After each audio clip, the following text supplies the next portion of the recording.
And welcome to Game Development Unchained. This is the best podcast to learn about getting into and through the video game development industry. I am one of the two hosts, the better looking one. This is Larry Charles. I am a level designer. And I would like to introduce the co-host, best friend, environment artist, awesome athlete, incredible game developer, and wise man beyond his years, Mr. Brandon Pham. Larry, you're so kind. I am the less handsome host, Brandon Pham. How you doing? You're not supposed to acknowledge the insult, man. It's all good. It's right. an honest podcast. We're going to have an honest conversation about the game industry. Yeah, so how about I just ask you a quick question. Mr. Brandon Pham, how long have you been making video games? Just so everyone who's listening can know a little more about us. I've been working in the industry for over 8 years. I started my career out in Tucumán on BioShock 2. I worked on various projects since then, Lost Planet 3, XCOM, and recently Call of Duty Advanced Warfare. Oh, How about you? You made Advanced Warfare. Yeah, you might be familiar with it. How about you? Well, yeah, so let's see. Dang, it's been so long. The first game that I'm known for is Yar's Revenge. It was a DLC kind of, or, Xbox 360 and PS3 game. It was a small game. I've heard of it. Yeah, after that was Lost Planet 3. Ah, yes. So we both worked on Lost Planet 3. Yes, we did. It's funny. And then after that was I went Call of Duty Advanced Warfare. Yeah. So it's probably where we have such a good relationship because we worked together and went to college together. Yeah. And now we podcast together. Now we podcast together. Lost Planet 3 was our first project after college professionally. And it was a fun project for as long as it lasted. Yeah, it was. Oh, you're talking about for you. Talking about for me. I was wondering why you're smiling so big. I was like, oh, it was a good project. Like, oh, yeah. All right, I don't see your video, actually. This is unfair. Well, because we're recording the podcast. You just need the voice. Well, yeah, you get to see my facial expressions, and I don't need to see you guys. All right. You're crying like a baby. There you go. So, can you see me now? Yeah, I see it. But none of the listeners can see me, so good. It's private and intimate for no reason. All right, I'll make eye contact. I like seeing the people I talk to. All right, cool. So, moving forward, once again, everybody, if you're listening to this, thank you very much for joining our podcast. There were thousands and hundreds of thousands even of podcasts to choose from. You spending an hour with us, we appreciate it. Thank you. Oh, let me ask you this. What makes us unique? What's so special? What are we going to bring to the table? I mean, hello. So, just so you guys know, you're going to get an unadulterated, unfiltered, and unsponsored view into the game industry. I don't mean unsponsored as in no one can ever give us money for a commercial, because that's fine. But no one is ever going to write us a cue card. Right. Oh, this game is the best game that you could possibly buy for. No, we're here to give you guys the truth. We've gone from school to independent game development to professional game development. We've worked on small games, big games. We know the hows, whys, reasons, and every little nuance behind game development. And a lot of people out there probably don't know these things. They don't know, the lowdown that we have, the insight that we have, or they don't have the connections that we have, right? So, sure, you can listen to a podcast from two journalists who play a lot of video games. And, no disrespect to them, that's awesome. Like, I definitely like competition. But in this sense, we actually work in the industry. We still work in the industry. We work at companies that don't mind us doing this. And we've got connections, right? Yeah. My hopes with this podcast is to bring you guys the ugly truth as well as the great stuff about the game industry that you might have heard about. Bring on interesting people that can relate to not just being in games and for games. It's people that either have gone into independent companies, have formed their own projects outside of AAA, have transitioned into a self-funded type of environment for themselves where they're not at the whims of the corporate needs or punishments. So hopefully we will bring you that type of entertainment that you can relate to. Yeah, and hopefully also learn a thing or two, So let's take it back to the start, Brandon. Why did you decide to go to school to learn how to make video games instead of just, give it a shot and see what happens? I gotta say, I didn't know that it was a thing until I started flipping through magazines at a Barnes and Nobles. So I was duped in a way. Like I was baited by the AI Institute of California in Orange County. I saw the ad in my junior year of high school. I decided to check it out. I went to the orientation. They got me. They said, They got you. spend $90,000 and you can get a job and you'll be just fine. And so I feel that was the first thing about the game industry. And I don't want to sound sour. I had great times, but I think right now the beauty of the game industry is exactly this moment where independent developers are able to make the game they want and are in charge of what the creative needs that they've been hungry for all those years. So it's an exciting time, but that's how I started. Well, that's how I began my career. Let me ask you a question. So you said the Art Institute ad said pay $90,000, or maybe the on-campus orientation, pay $90,000, and when you graduate, you'll get a job. Yes. Okay, let me ask you this. Are you working in the game industry right now? I am working in the industry. So did they lie to you? Oh, no. Sounds like they promised exactly what you have. Yeah. I would say it's 99% all me and 1% AI. I mean, the truth is, like 99% of the students that we graduated with, since Larry and I went to college together, did not make it.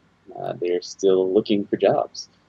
Yeah, there's a lot of people who stood right next to me and got their diploma, who are still looking for their first legitimate job. I'm not gonna lie, they're filling up my LinkedIn messages right now every few months. What do you mean by that? Wait, what do you mean by that? Asking for a job, asking what's up. Yeah. Oh, hey, Brandon. Haven't talked to you in like 10 years. Hey, man, check out my portfolio. I don't know, slide it on the desk of somebody who can give me a job. Yeah, bro, we need to hang out again, just like old times. It's getting pretty dangerous. I'm glad that LinkedIn lets you preview it without clicking on it because they can see that you see it. You don't want to explain that. Oh, man. Like the little scene icon and you never respond back? Exactly. Yeah, not good. LinkedIn knows. They know what's up. Yeah. So I'm assuming, based on your response, that you probably wouldn't go the college route if you could do it a second time. I think nowadays we have so much possibilities to not only self-publish but self-teach at a cheaper alternative. The online web is growing every day, and now people like us who are coming out of the industry are directly connected to students. So I think it's a matter of time before AI and all those institutes or establishments will stop conning kids, and kids will wise up to see that they have choices now. Yeah, I hear you. How do you feel about like online alternatives? I think it's pretty good. I think the options that we got now have been plentiful and taught by industry professionals at their very own home. So the convenience is there, the affordability is there, and the time is ripe for this type of education. How about you, man? How do you feel about everything?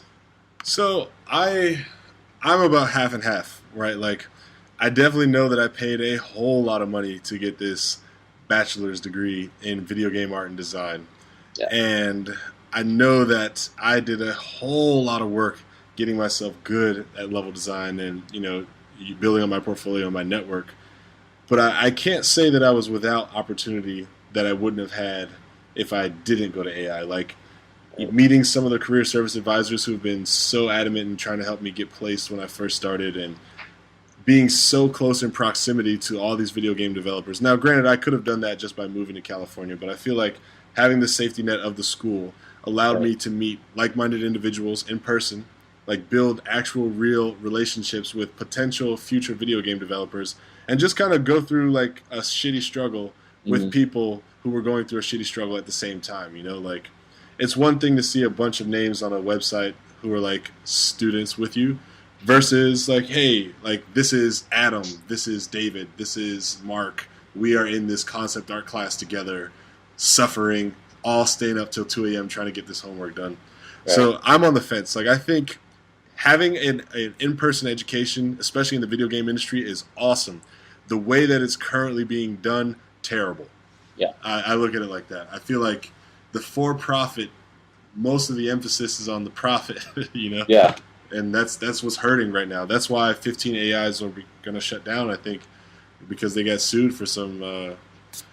I mean, I don't really know the details on it, but I just know that like 15 AIs are shutting down. They're getting sued by the government for taking like government grants or low-income student loan money or low-income qualifying student loan money, knowing that these kids weren't going to graduate, weren't going to. Yeah, I mean, it's pretty much. I think you nailed it. They targeted low-income families to secure these loans because these loans will be paid through Sally Mae and Naviant. And those students can't pay it back. Like, yep. One of the complaints was you had 500 graduating photographers in Philadelphia's Art Institute. Yeah. Where are 500 photographers going to go in Philadelphia? Doesn't match up. Yeah. I think looking back and actually going through the industry and the educational system, I'm starting to see similarities as how it's run, like from beginning to end. Mm-hmm. Like it's being run by people who don't really enjoy the game industry as far as development goes. They're more they're treating it more like a regular business, where it's not the passion. It's more all for profit. So I mean, of course, there's benefits and cons to both of that. You know, running it like a business, making money off of it. But I think we're at a time where it's opening up to a different way of doing it and still being able to be profitable. Yeah, that's true. I agree. I'm looking forward to what education is going to be, let's say, 7 to 10 years from now. I think there's a big paradigm shift, especially in the creative space, right? I think there's a big paradigm shift in people going to actual college for game design, for graphic arts, for photography, for these sorts of things, to now this abundance of just quality, solid online training materials and even online college courses, you know, that are becoming more accessible, less about paying $130,000 and more about just learning your trade. Like one of the things I complained about at going to a college was I didn't really touch game design until I was already a year and a half through the program. Right. I had used half of my student loan money and room and board money before I even got to the classes for what I thought I wanted to do. So could you imagine what would have happened if I didn't go all the way through? If I was like, this isn't for me. Yeah. I'm still on the hook for $45,000+. Yeah, for classes that you never really majored in. Yeah. And I think that's the change here. That's the difference. Like the accessibility is different now, and the exposure of what each job in the industry is becoming more and more apparent with new students. Like they know kind of what each job entails. Mm-hmm. And so now you can just pick and choose what kind of classes you want. And that's the exciting part. Like now if you want to be a designer day one, you don't have to draw or rig or waste all your money on that. You can just go ahead and do Design 101. Yeah, as a game designer, I can't tell you how many times I needed to animate. I needed to draw life models. Yeah. I needed to model buildings. Oh, actually, I can. Only one time out of all my jobs, I only ever had to model one time, and that was at a startup studio, and I only needed to make one asset. Right. I made a building. Yeah. It's pretty... Yeah, I would. That's $5,000 of education. I would have much rather have taken like 7 to 8 game design classes and just those classes and paid for just those classes. Exactly. To be honest. So. Yeah. Yeah. Just getting to the point, really. Like, all this. The point. I mean, the school systems are set up this way, right? Mm-hmm. So to fill up a 3-year program to get that degree that. Yeah. Really doesn't mean anything. So I think it actually is the baccalaureate requirements that are incentivizing the schools to create such bloated coursework, I'll say, right? Yeah, pretty much, yeah. Well, I mean, let's talk about your origin story. How did you You didn't really begin Oh, hell from no. high school as a game student. What happened? What's No, up? man. My long-term joke, my long-running joke is at 5 years old, I knew I was going to be a doctor. I had my Fisher Price doctor set, the little stethoscope, the little Yeah. plastic band-aids that were like bracelets. I had everything. I was going to be a doctor. My 6th birthday, my mom came home with a Nintendo and just messed up all those plans. Just messed Right. it all up. I've been a big gamer my entire life. I've loved video games, and I spent a lot of time by myself playing video games. You know, that was my first babysitter. And the first time I got a television, I was so happy, like my own TV to play my own games. I don't have to worry about interrupting other people's shows when I wanted to play games. And that carried on throughout my whole life. But I also had a passion for business. You know, I said, was it going to be games or was it going to be business? Which one am I going to go into? And I decided both. I want to go into the business of games, but I will go into the game industry to learn about the game industry, you know? Right. So, yeah, I went to Penn State for 2 years as a business major before I realized that, oh, man, they're kind of training me to be, you know, like a Fortune 500 employee. Like, I'm the second regional vice manager of northbound logistics. You know, like I have 9 people that work under me. I have a clipboard and I have a Palm Pilot that I use every day for no reason.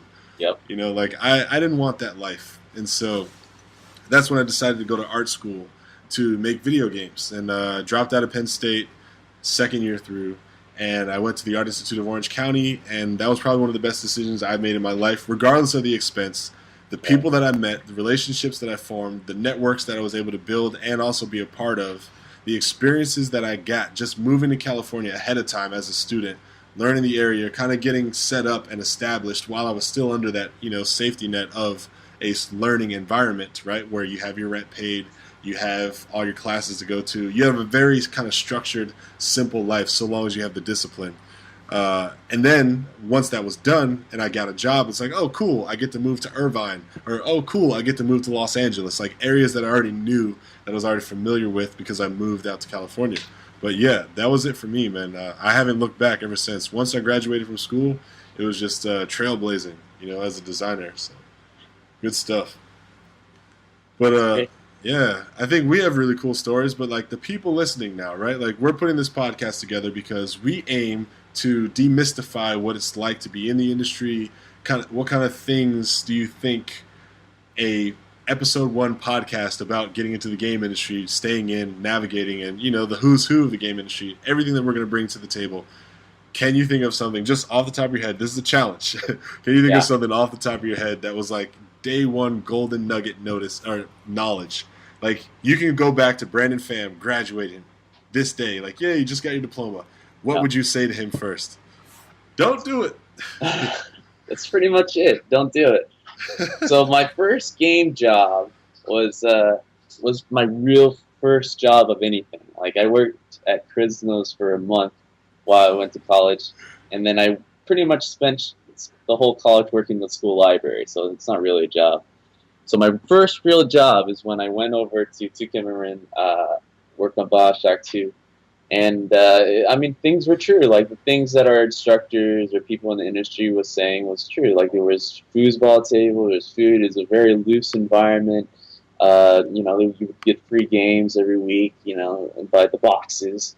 And it was cool. It was fun. It was exciting. That first month, though, you know, while I was getting the tour, all I heard was this free food. I was like, no, this is tight. I love eating. I'm going to stay late a lot just to prove that my time here is worth it. Their time spent on me was worth it, so I worked really hard and stayed late nights. And so I would just dig through the fridge, you know, just looking for stuff. And I opened it up, and it was like, oh, right in my face. It was like stacked high dinner, the frozen dinners. I'm like, man, this is tight. They just provide us frozen dinners whenever we eat.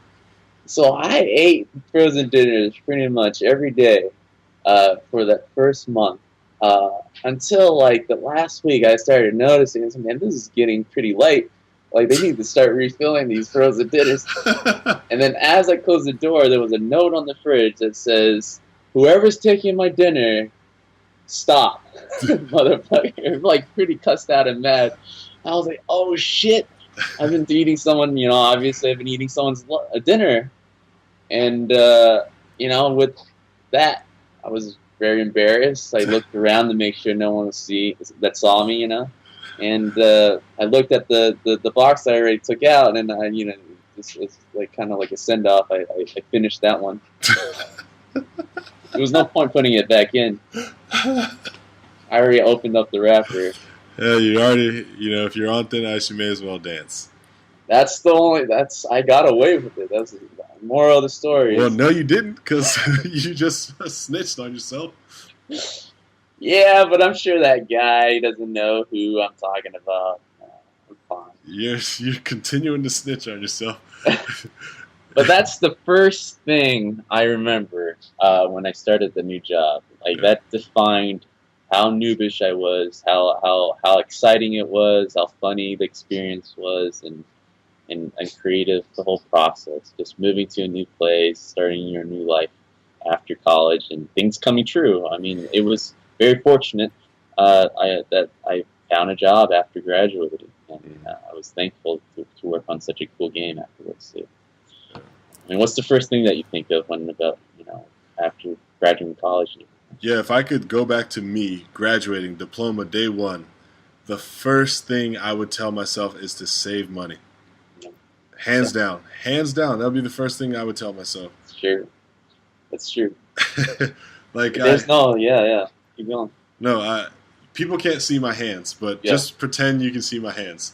So when I was working at my first job, I was making salary, and I was making this much. And I'm like, oh, this is great. Like, yeah, I'm paid salary. I never had a salary job before, right? Like, no matter what I do, I get the same check. Like, this is awesome. So I was making this much, and I was spending less than that. Let's just say I was spending this much. So the distance in between my two hands, I was like, yes, this is saving. I'm saving money because I'm not spending everything. Yeah. That is not saving money. That's just not spending everything. Yeah. And so when my project got canceled at that studio and they laid off like 26 people, that's when that little bit of savings that I was making every month became my only source of, money. That was my money. That was it. That's all I had was that little bit of savings. Obviously, you burn through that in unemployment, and then you use credit cards to like, oh, well, I'm putting food on my credit card. I'm putting gas on my credit card. And you rack up your credit card bills, and then sooner or later you realize that you're about to be homeless because you have no income and a lot of bills, Yeah. So. Yeah. Yep. I think everyone has a layoff story, and that's just how the industry is. It's not right, but it's just part of the norm, which is a terrible thing to think about. And that's one of the reasons why I'm so glad that there are starting to be options like Apple. Created their phone, but they don't want anything to do with the game industry. They saved the game industry, but they want nothing to do with the game industry. Well, why do you say they want nothing to do with the game industry? They're making a lot of things for game development, like they're starting to. Metal and Swift and all. Well, Swift is for apps, but I think Metal is there. After Steve Jobs left. Yeah. Yeah, he was pretty adamant. Like he didn't like games. He didn't want to see his work of art being represented and associated with little toys. And so, and what's the biggest moneymaker right now? Yeah, they're starting to realize that. So I'm glad that opened the doors. I mean, Valve making Steam is becoming like the PC leader, and now we got Apple being the app leader. It's creating opportunities for people. Yeah.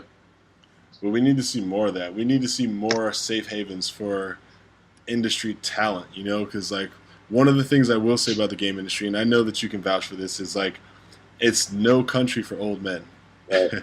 Like if you don't make it as a designer to like creative director, right? Like you're not going to be some 70-year-old, 60-year-old, 59, 60, 65-year-old designer, right? Like you're not going to, I just maybe, but like I have a hard time seeing, the relevance. Yeah, and I'm not attacking the age group. I'm just saying this is an observation.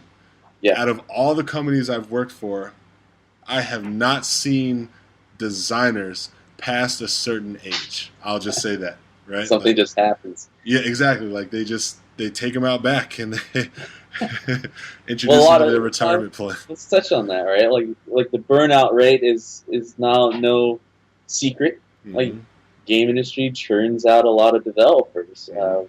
Or it's crunches, or it's like, you know, salary is reasonable, but at a Yeah. certain point, it just stops growing after an amount of years of experience.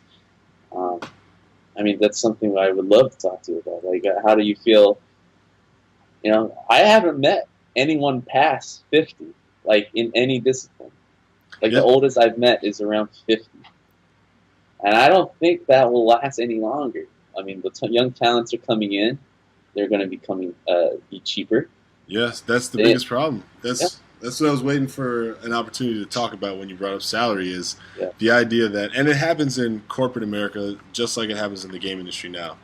As you're working for a company and as you get older, you get better, you're more talented, you're refined, you're faster, so you're more valuable. And companies usually give like 1 to 3% raise per year, let's just say for the sake of math. And you've been in the industry now for 25 years, right? right, But you're not graduating out of designer. You're still just like a senior designer, right? yeah, And then here comes some like 19-year-old who started as a junior, 22, now he's a regular designer, 27, now he's a senior designer just like you. yeah. His 3% add up to a lot less money than your 3%. Right. And there you go. There's your Yep. job gone. It's a tough thing to figure out. I mean, like I'm not saying. I think the game industry is reaching a point where pretty much every AAA company is facing the same problem, where they are looking out between the blinds and they're seeing that there's a lot of seniors in their office right now, and there's zero growth. Mm-hmm. Like there's nowhere for them to go, and just like anybody who's worked in the industry for a long time, you expect growth, right? If you're not growing, then you're dying. Well, So, Brandon, you got to keep in mind now, there's various levels of senior. sure. I think that's about 3 years into senior, you'll have that speech with your manager, and you're just like, hey, I'm looking for growth. What do you got? Well, we can start looking at various degrees of seniority. And it's like, oh, does my salary change? No, but it's more than that. What can you do that you can you put more into, but not get paid as much? That's pretty much the speech you will get. It's like, what can you do for us without us paying you more? Huh? What you should ask yourself. It becomes so introspective, where it becomes borderline bullshit on both sides. So you don't understand what's going on. Here's another situation that's kind of similar to that. The old lead quits, so the assistant lead gets turned into the lead, but his salary doesn't get converted to the lead salary, right? So like, hey, this manager quit, so let's hire this guy who was like the closest to being the next manager, but we're just going to give him a raise and all the old guy's responsibilities, but we're not going to give him the old guy's salary. Nope, of course not. Not We're even trading in close. something new, yeah. We're devaluing the position, but at the same time, he's doing the same amount of work. They're getting tricky. That's a good man. trick. That's a good trick. I like that one. Everyone's doing that, man. They don't switch your Oh man, when you see that one coming, it's just like, oh, here it is, right out of page 2. And this is why anyone that works past, I would say, I think after maybe 3 years being in industry, you pretty much hit a stride where you're coming in doing and expecting to do the same type of stuff. Like, maybe at the beginning of the project there'd be some creativity going on, you're figuring stuff out, but once you nail that procedure, you're pretty much expected to do it over and over and over again, because you're just pumping out assets, pumping out levels, you're pumping out animation, whatever it is. And so that gets pretty boring. I mean, the burnout rate becomes very apparent. It starts right there.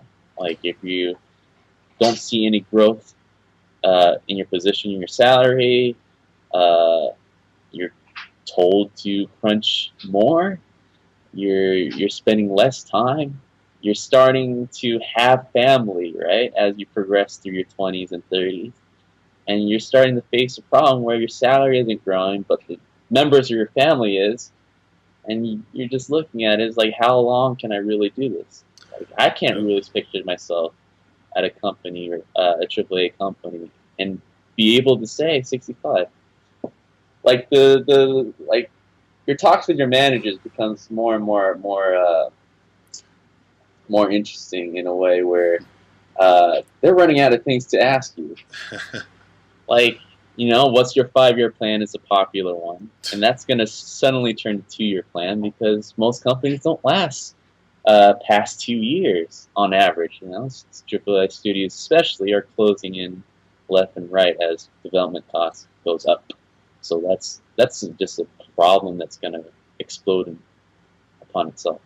Yeah, man. I honestly, I hate to say this, but I hope that the Xbox One and the PS4 are the last generation of home console.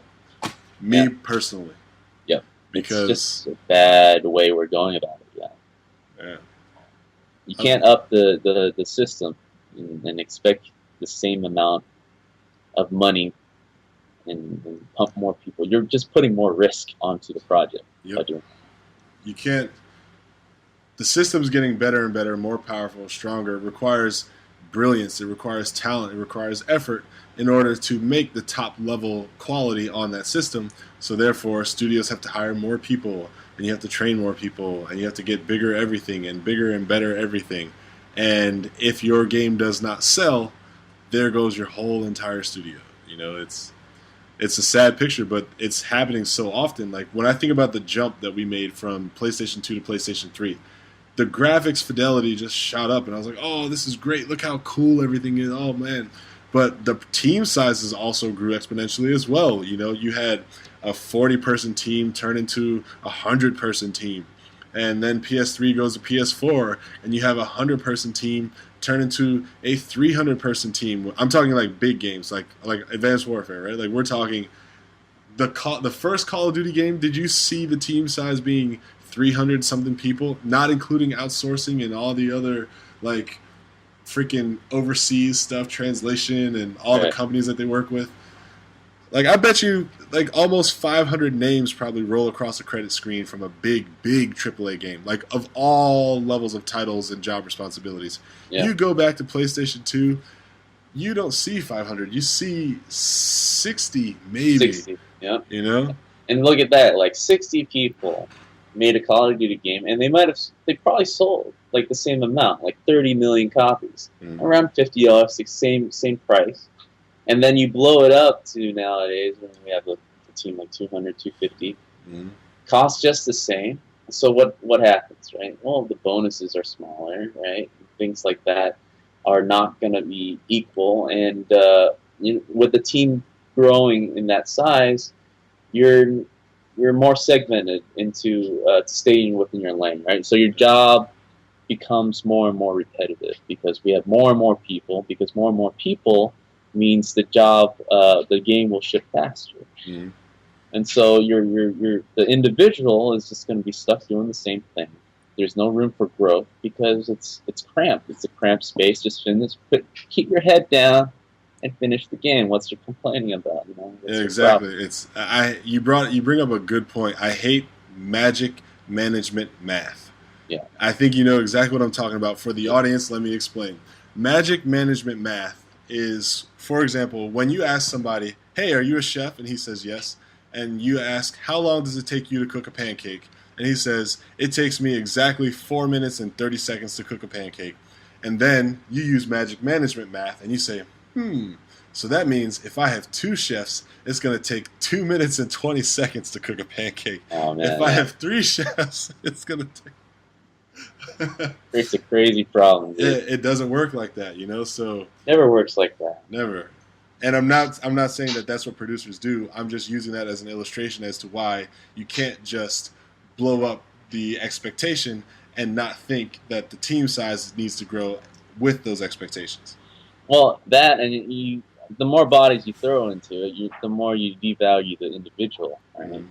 The person that was senior, it doesn't matter as much. It's just that senior equals 2 juniors that I could have hired. And so, if you put emphasis on manpower, then the actual guys that's been in the industry that has value becomes unvaluable. Yes, and it would be a sad day if somebody ever thought that they could look at an Excel spreadsheet and determine talent and value Yep. just based on a number. Like, oh, well, this person is quote unquote senior, but these two juniors can replace the senior. You know why someone is senior? Because they have experience. They have been through things that the juniors have not. So, granted, the juniors may be able to do models or they may be able to make designs or things like that. But when it comes down to crunch times, when it comes down to bottom of the ninth and people need to dig deep, right? People need to be extraordinarily creative. People need to be extraordinarily efficient or extraordinarily effective. Who's going to be the one that shows up for you, right? I mean, I would put my bets on the person with the experience. Like, hey, I've been through shitty projects before. I know how to get through such and such. Versus a junior may say, holy crap, this is all brand new to me. I just want to model. I don't know how to deal with these, intercompany politics or any of the situations that you may deal with in the workplace. I don't know. Well, I mean, I got to play the devil's advocate. I completely agree with you, but like you're looking at the other side of the coin, the man, they're looking at a problem where, hey, I got a room full of seniors that costs a lot of money to Also keep them true. around, Sure. and now in the other room, I have a bunch of juniors who are willing to put the extra hours, who are willing to be paid lower, just to prove themselves. So if I keep one senior and then manage 10 juniors, then my problem is solved. Right? Yeah, there's a lot of companies that think that way, and to each his own, I guess, is the best way to answer this one. But since we're doing this podcast talking about the industry, we do have to talk about both sides. Yep. I mean, of course, we know the value of experience, the value of being able to problem solve based on experience. Um, I'm just so thankful that there are so many choices now that seniors don't feel trapped. Like if they really want to drive and make something and make a difference, they'll have better luck in a smaller team. Like they'll be able to make things that they want without 10,000 people. Well, I wouldn't say 10,000. Sure. Let's say 5 art directors managing what you're doing. It's ridiculous. Oh man. I think I remember a time like that where I had 4 leads for one thing that I had to do, and I had to get an okay from all of them. 4 leads for one thing means that they don't have a single lead. Yeah, pretty much. If you have 4 art leads, you don't have an art lead. Yeah, you just have extra bodies just taking up oxygen. 4 art leads means, to me, whoever's on top of managing those art leads didn't have the gusto to just make the decision and say, you have the power, everyone else is below you. It's family. What's that word where you give your family a job? What is that? Hook up? I don't know. What do you mean? There's some legal term where when you're not supposed to give favorism towards a family. Yeah, favorism. Yeah, but whatever that is, I mean, like, you reach a certain point. You gotta hate and love them at the same time. You're facing a real problem. Right? This is not against any good leads out there, which there are. Very good leads.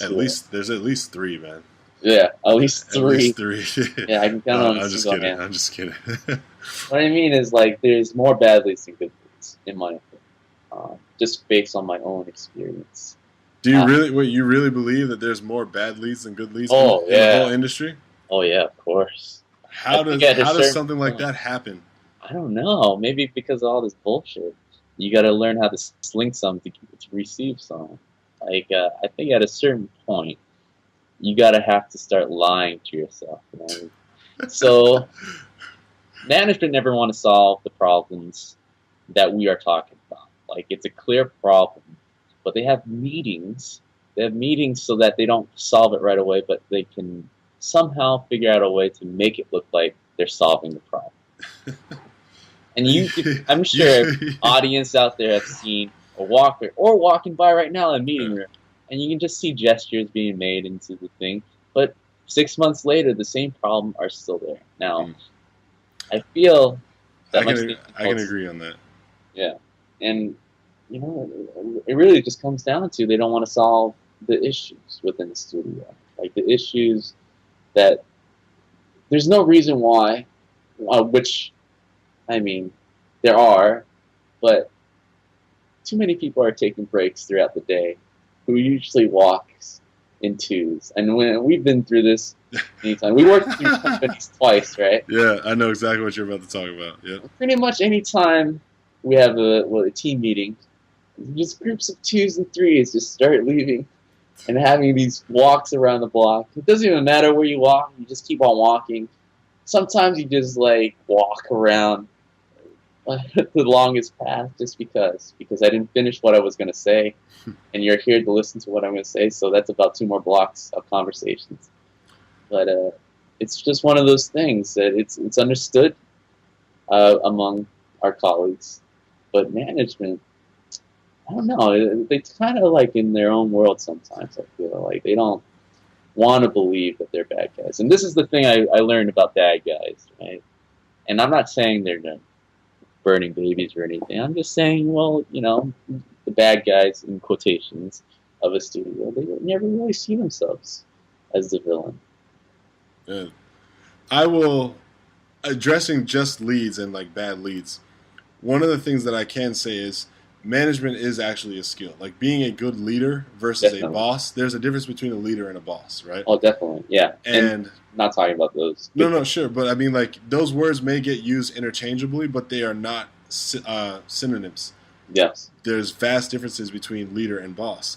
And in my mind, management takes a skill. Like certain people just don't really have great management skills. But you know what they were? They were very, very good artists or very good designers who just so happened to be at the top of the totem pole when the new lead needed to get picked. We're in an industry full of geeks and nerds. All right, I'm a geek. You're a geek. Everyone can relate to this. I mean, we really like niches within society. And so while we're going to art school, while we're doing this, we kind of stay within our niche. Like we don't really travel outside the classroom or outside of the workplace too much. I mean, of course, there's a lot of us that have social lives and all these things, but management skills is not a class that we ever have taken. It's always outside skills that contribute to that. And so I can understand why we have bad leads. Because you're suddenly asked to lead a team, to manage a group of people that you used to work with, and you don't want to. And all our artists have some kind of insecurity, right, within us, and so when we're handed power, most of the time we abuse it because we don't know how to handle it. You want to drop your nuts on the table. Exactly. Drop it on all tables for no reason. So I get it. I don't agree with it, but I get it. I totally understand why. Yeah. Well, let me ask you this. You said most leads are bad, so that leads me to believe that you had some good leads. Of course. I have great leads. So anyone listening on the podcast, some may be leads or some may be people who are just disgruntled because they have bad leads. What are the things that you see that have stood out as, wow, this person's a good lead? Like where did they, go the extra mile, or where did they, I guess, make themselves known as being a good lead? I think a good lead is not just unique to the game industry. This goes across all types of disciplines, all types of industries. And it's pretty much a lead is not particularly a person that is leading. Mm-hmm. It's accommodating. It's accommodating needs for the person he's managing. Mm. That, to me, is like the greatest quality of a leader, where he just, instead of like telling people what to do, of course he has to have that ability, but it's more about listening. It's like listening. What does my team need? What concerns do they have? How can I fix it? How do I make your job easier so that you can just come in and do your stuff without worrying about anything else? Mm. And secondly, even if you don't have that first quality, if you're this guy where I can drop dead at a moment's notice, and he can just shove me off the chair and do my work on top of whatever responsibilities have before. That, to me, is another great lead. Like being able to perform when it's necessary, being able to pick up when your team cannot deliver. Right? Mm-hmm. That's huge. Those two things, to me, it stands out in my past experience of what a great leader is. How about you? How do you feel about it? So one of the things that I've seen or that I look for in a lead or in any sort of management position is strength. Yeah. But also not necessarily mercy, but just an understanding and acknowledgement of how and when to use strength. Right? So like if someone is creating a problem in a workplace, I don't want them to necessarily be confrontational about it, but I want them to be able to identify like, wow, you know what, this person is creating conflicts. I need to go and handle that because it's bringing my team productivity down. Right. Let's see. I'm just going to say that. Like, and that characteristic is hard to find in a lot of people as well, because a lot of people don't want to deal with conflicts, or they don't want to deal with, hey, look, you and you, let's work this shit out. We're gonna, you know what I mean? Like, hey, come over here. Let's look. You're coming in past 10 o'clock every day. Everyone else is here working. We can't, like, there's hard conversations that need to be had. Right. And I don't like leads that can't just tell it like it is. Yeah. Like, it's so important to look another adult in the face and just tell them the truth sometimes. Yeah. You know, like, that's a skill that apparently a lot of people don't have. They're just too scared to be confrontational. Yeah. But it's true. Like, if you're expected to do the hard stuff, you're expected to do things that others cannot, and if you can't, it's disappointing. Yeah. Like, it's not my job. just tell them. Tell them coming early. We are 46 minutes and 17 seconds into the Game Dev Unchained podcast. This is episode number 1. We are going off the top, having a great time. Once again, this is your host, Larry Charles, and Brandon Pham. You're hella late. You can cut that out. Shorter. Hey, I lost train of thought. Let's take a quick break.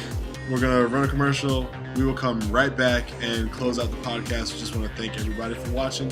We will be right back after this quick commercial break from our sponsor. Hey there, would you like to learn about making video games? Then you definitely need to check out GameSchoolOnline.com. It's the #1 place to learn about video game development. We've got talented instructors who are currently industry professionals who are teaching classes and making tutorials to help you become a video game developer today.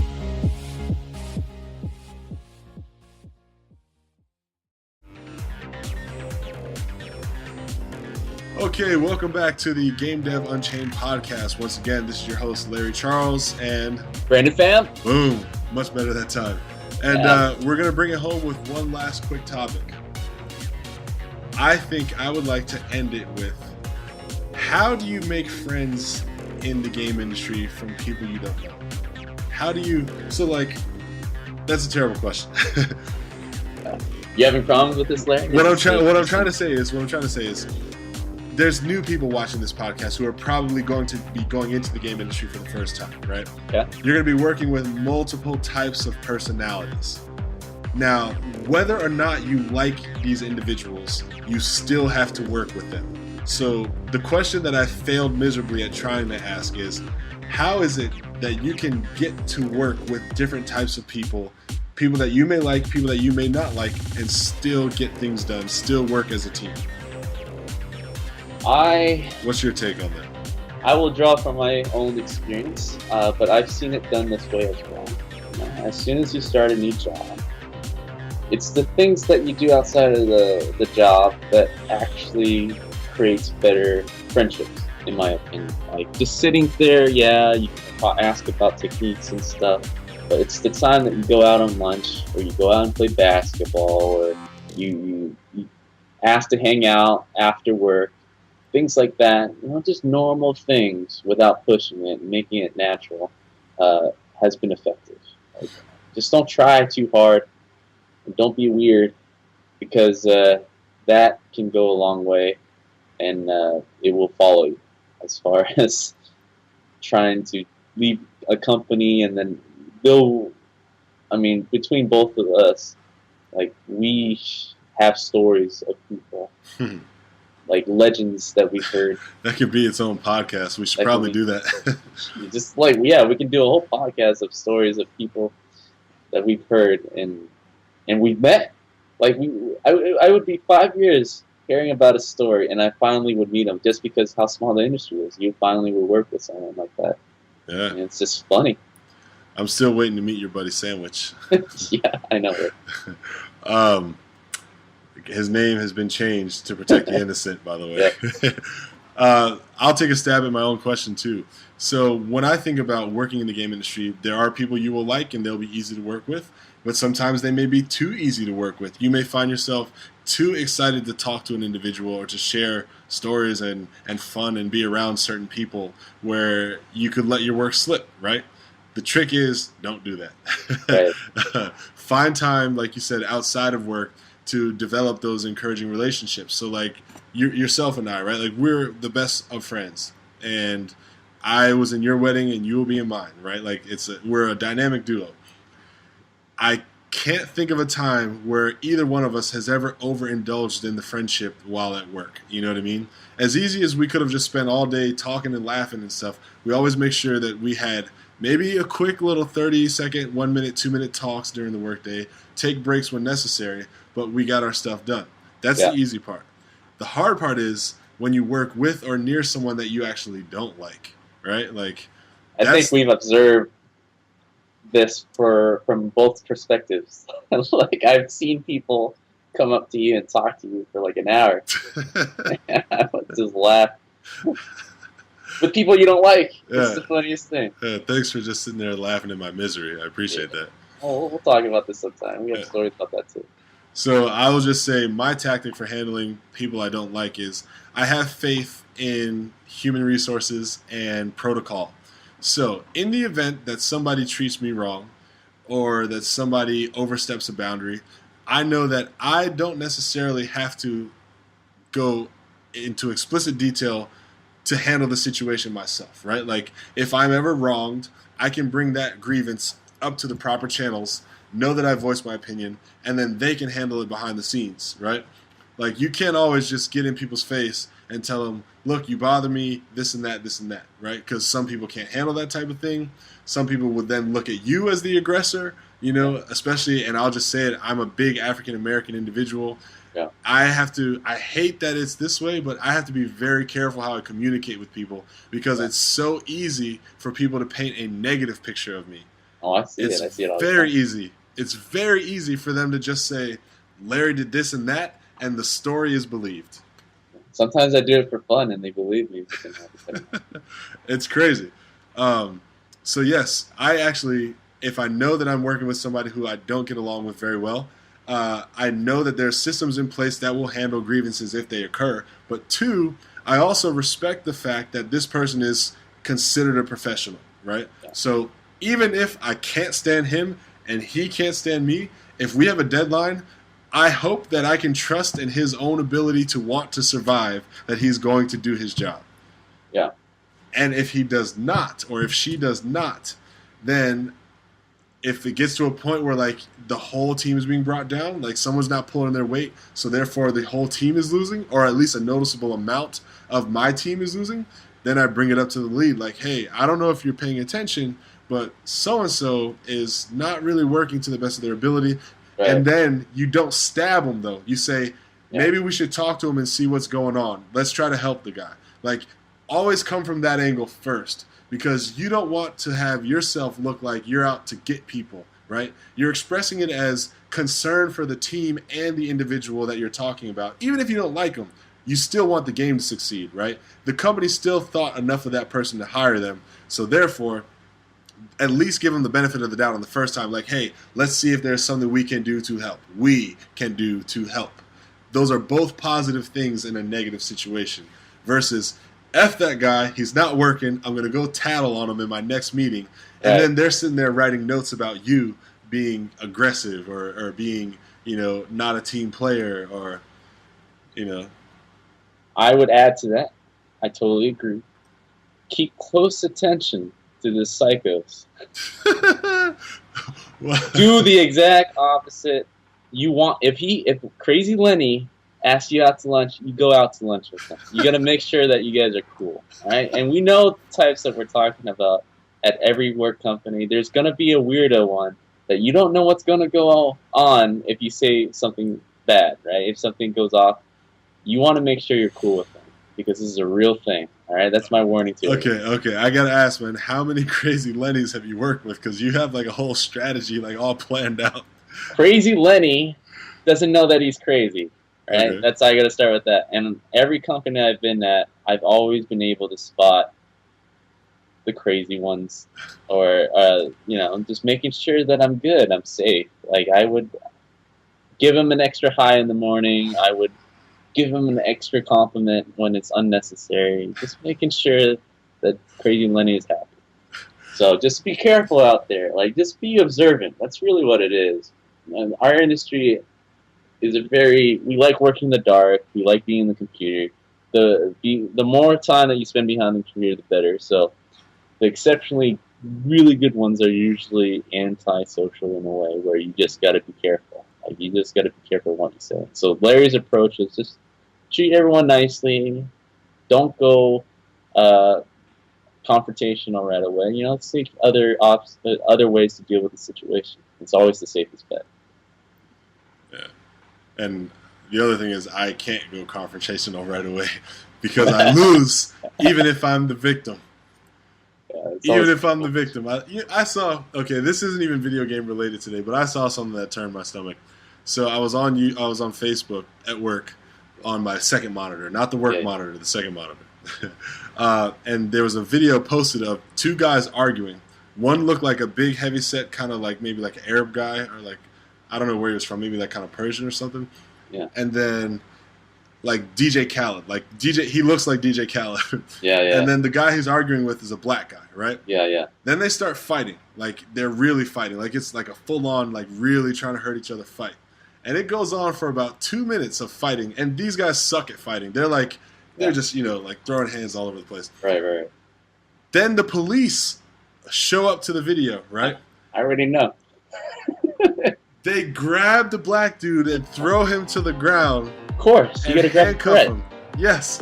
And he's on the ground, like neutralized and shit. And then they kindly walk over to the Arab guy, and they're like asking him questions and making sure he's okay. Then they find out that he was involved in the fight, and it was like both of them. Then they're like, "Oh shoot, we look bad. Sorry, sir. Can you please turn around so we can put some handcuffs on you?" So the dude turns himself around and he holds his hands up, and they nicely put the handcuffs on him. Jeez. I was so sick when I saw that. I was so sick, and it just so bad.